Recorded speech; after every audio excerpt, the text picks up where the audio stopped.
Bom dia, gente. Plena segunda, plena segunda-feira, bom dia. Semana começou, final de semana acabou e a gente vai para mais uma semana abençoada, rumo ao final do ano. Final do ano tá aí. Já se preparou? Claro que não, né, gente? Acabei de acordar no Dia das Crianças. Mas ele vem com tudo. Lembrando que o Natal tá aí, ó, batalhando pra poder chegar. Só tem alguns sábados, assim, tipo, deixa eu ver, oito, em média 12. Eu acho que nem 12 sábado pra chegar o Natal. E eu estou plenamente esperando por ele, porque eu amo o final do ano. Gente, tem uma coisa que eu amo, né? Depois de Deus, claro, minha família. Mas eu amo o final do ano. Eu lembro quando eu era criança, eu ficava emocionada no final do ano. Porque assim, como a gente era pobre, né? Eu não sou pobre mais, eu sou uma pessoa humilde, na glória de Deus. Que pobre é o diabo, literal. Mas a gente era muito humilde, assim, muito pobre mesmo, literal. Financeiramente, né? Então, eu esperava o final do ano, porque no final do ano sempre tinha aquela abastança, aquele monte de comida, aquele monte tinha presente, tinha aquelas luzes brilhantes. E eu ficava numa expectativa pro final do ano, assim, incrível. Na minha casa, tá? Na minha vida, Natal sempre foi motivo de muita alegria. Então, assim, minha mãe esperava pelo Natal. Minha mãe fazia, naquela época, né, enfeitava a árvore, colocava lá os presentinhos de brincadeira. Minha mãe sempre trouxe muita alegria pro Natal.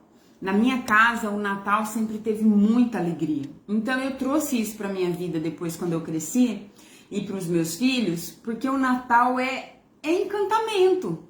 É alegria, tem brilho. É óbvio que para nós cristãos o Natal representa o nascimento de Jesus. Nós não, de fato, Jesus não nasceu em dezembro, tá? Há relatos que talvez ele tenha nascido ali para abril, junho. Fica entre aquele período ali, tá? Período de março até julho. Fica um período assim em aberto. Mas a representação do nascimento dele foi feita no Natal, que é dezembro, né? Então, para nós, tem a manjedoura, coloca ali aquelas imagens e tudo. Ah, tá errado colocar as imagens como representação? Não, como representação não, tá? Nós estamos retratando em imagens a representação do que aconteceu. Porém, adorar aquelas imagens é outra história. Aí não pode adorar aquilo. Nós só estamos vendo representado a manjedoura, o presépio, né? Então não tem problema. Representar, não adorar.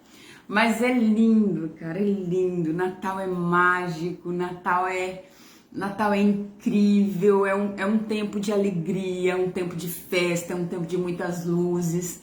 Eu amo Natal.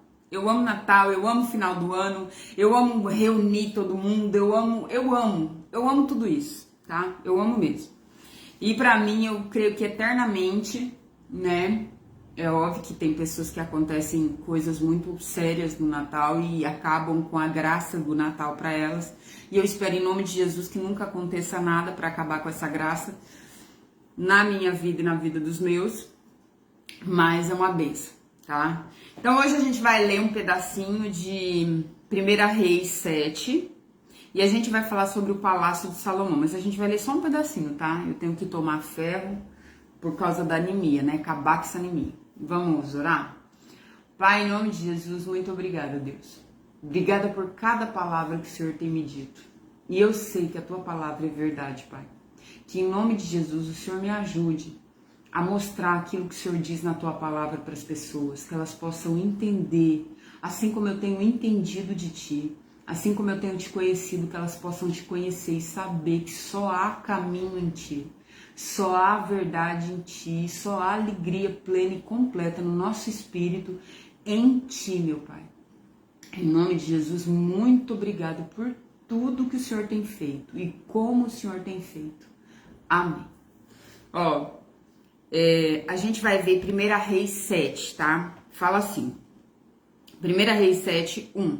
Lembrando que ele tinha construído o templo, e eu fui pesquisar quanto que era avaliado esse templo, visto que todas as paredes, o chão e o teto era folheado, né? Passado ouro, ou seja, era tudo revestido de ouro. Todo o templo, cada parede, cada pedaço de chão, tudo era revestido de ouro. Da porta para dentro, tudo era revestido de ouro. E tinha três áreas, né? 3 partes. Então, esse templo custou, no dinheiro de hoje, seria 600 bilhões de dólares. Em ouro, seria praticamente a metade da reserva de ouro dos Estados Unidos. Lembrando que a Alemanha também tem uma reserva muito grande de ouro. Seria toda a reserva de ouro da Alemanha, tá? Só os Estados Unidos que tem mais, né? A Alemanha é a segunda, os Estados Unidos é a primeira reserva de ouro. Então seria metade da reserva de ouro dos Estados Unidos, mais da metade um pouquinho. Seria muita coisa. É muita coisa. 600 bilhões é surreal. É dinheiro que não se acaba mais. Mas para Deus é nada. Toda a reserva de minério da terra, de toda a terra, foi Deus que fez. As ruas da Nova Jerusalém serão de ouro puro, não é revestimento, é ouro puro, tá? Pedras preciosas, nossas coroas, né? Das coroas dos generais, das pessoas que realmente tiveram atributos e obras feitas aqui serão premiadas. E elas terão pedras preciosas, infinitas, sabe? Então, esse ouro, essa prata, esse dinheiro que a gente briga, mata por isso é fichinha para Deus, isso é troquinho, tá? Todo o ouro contido na terra, todo o minério, tudo que tem na terra, debaixo da terra, dentro da terra, no centro da terra, tudo foi feito por Deus, ele sabe onde está cada coisa. Então aqui Salomão vai construir um templo para Deus avaliado em 600 bilhões. Imagina o quanto que Salomão foi de fato rico.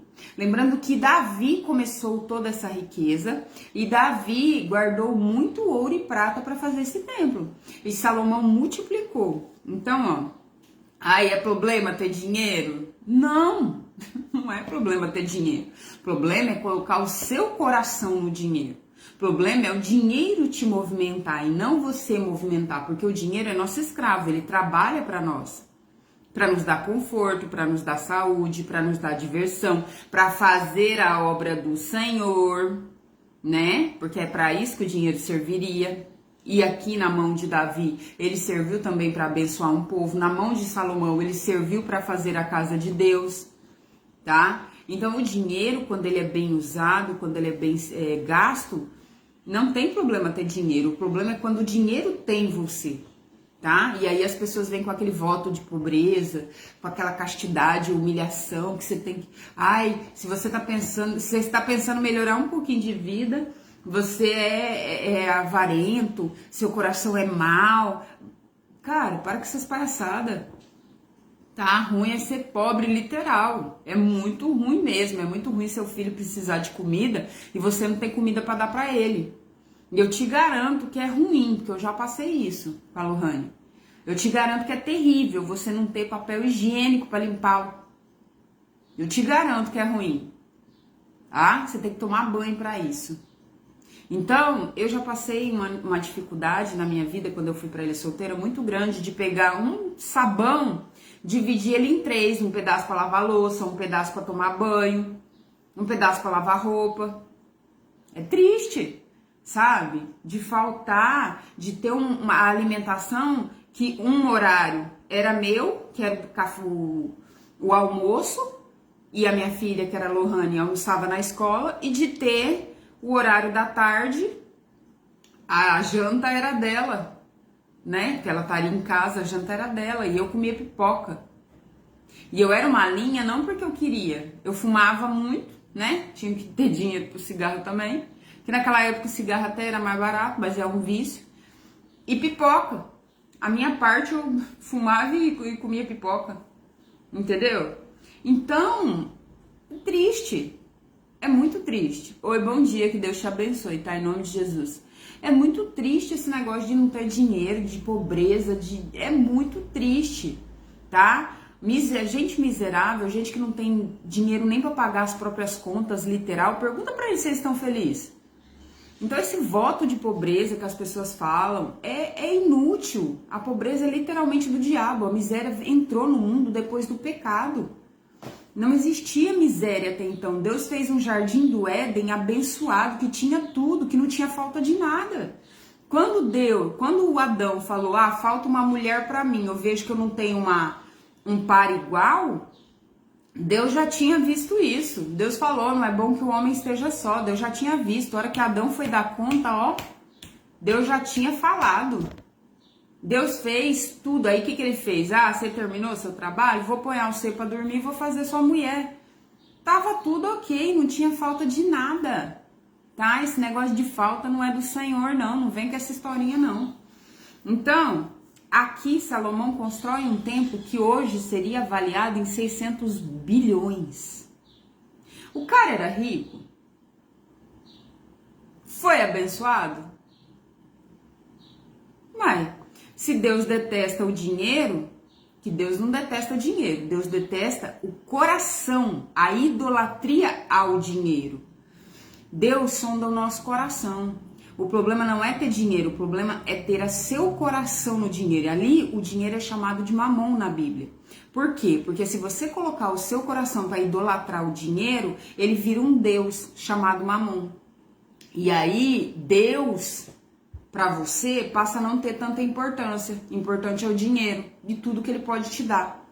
Então, o problema não é ter dinheiro. Salomão era riquíssimo, Davi era riquíssimo e ainda assim era abençoado pelo Senhor. Não tem problema. Por quê? Porque o coração de Davi estava em Deus. O coração do Salomão estava em Deus. Depois ele vai se entortar? Ele vai. Mas até ele se entortar, o coração dele estava em Deus. E o problema não é como você começou na vida. O problema é como você vai terminar. Se o seu coração, no começo da vida, estava cheio de pecado, estava cheio de imundície, estava cheio de adoração a ídolos, seja dinheiro, sexo, pessoas, enfim, seja o que for, que o seu coração se volte para Deus. Porque Ele te ama, porque Ele tem planos para você, porque há uma salvação. Então não importa o começo, e sim o final de todas as coisas, tá? E Deus fala que o final será melhor que o começo, se você se voltar para Ele, claramente. Então, Salomão, 1 Reis 7. Salomão também construiu seu palácio e levou 13 anos para terminá-lo. Ele levou 7 anos para construir o templo de Deus. O templo de Deus era avaliado em 600 bilhões no dinheiro de hoje, era todo revestido de ouro. As pedras, madeira de cedro, a melhor madeira, era tudo do bom e do melhor. Salomão também construiu seu palácio e levou 13 anos para terminar. Então ele vai levar praticamente o dobro para terminar o palácio dele, mas o palácio dele não era todo revestido de ouro. Tá? Então nós precisamos entender as diferenças. Levou 13 anos para terminá-lo. O salão da floresta do Líbano media 44 metros de comprimento por 22 de largura. Ele tinha um salão só de floresta, tá? Para você entender. Por 13,5 de altura. Ele tinha fileiras e colunas de cedro, havendo 15 colunas entre cada fileira, com viga de cedro e se apoiando nelas. Vai falar tudo como era. O teto era de cedro, estendendo-se até as despensas e eram apoiados pelas colunas. Nas paredes de cada lado havia 3 fileiras de janelas. Todas as portas e todas as janelas eram quadradas e as 3 fileiras de janelas de cada parede ficava exatamente em frente a fileiras de janelas de parede para o outro lado. Uma de frente com a outra. O salão das colunas media 22 metros de comprimento por 13,5 de largura. Ele tinha um pórtico que era coberto e sustentado por colunas, um tipo de um corredor, tá? Um corredor. A sala do trono também, chamada de salão de julgamento, onde Salomão julgava as questões, era forrada de cedro desde o chão até as vigas. Em outro pátio, atrás da sala do trono, ficava a casa onde morava Salomão. A construção era do mesmo estilo das outras. Salomão também fez casa do mesmo tipo para sua esposa e a filha do rei do Egito. Lembrando que cada um estava ali na sua casinha dentro do palácio, tá? Então tinha a casinha da filha do rei, onde ela dormia e ficava fofinha, e tinha a casinha do Salomão, onde ele dormia e ficava fofinho. E na hora de todo mundo se encontrar, ia pra casinha do Salomão, encontrava, fazia o que tinha que fazer e vazava, tá? E ela tinha a casa dela, ele tinha a casa dele, mas tudo dentro do palácio. As acomodações, né? Todas essas construções e também o grande pátio, oi, bom dia, que Deus te abençoe, tá? Em nome de Jesus. Todas essas construções, 1 Reis 7 e 9, e também o grande pátio foram feitos de pedras escolhidas, desde os alicerces até a beira do telhado.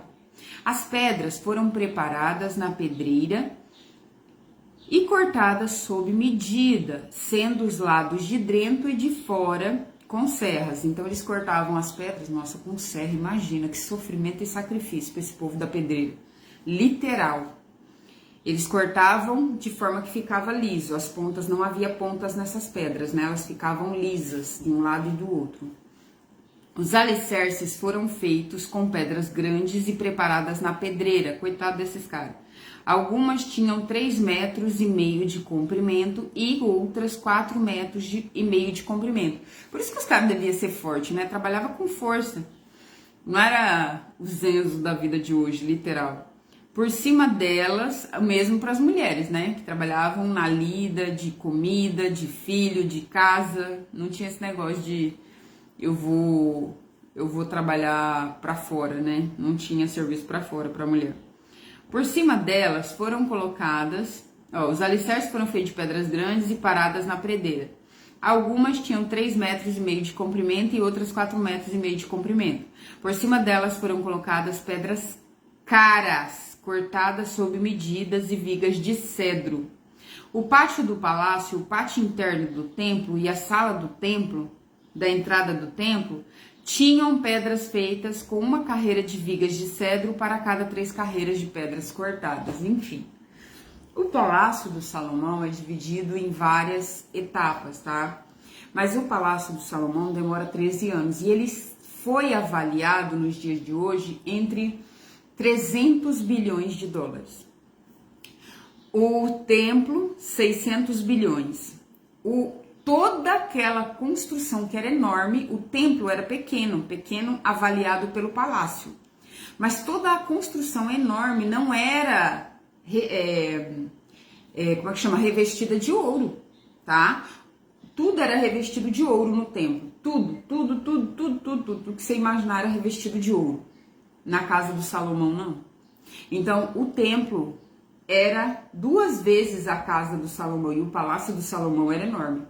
E o templo era menor, mas o templo era todo revestido de ouro. Então a casa do Senhor sempre será maior que a nossa. A honra do Senhor não tem limite, não compara com o nosso tamanho.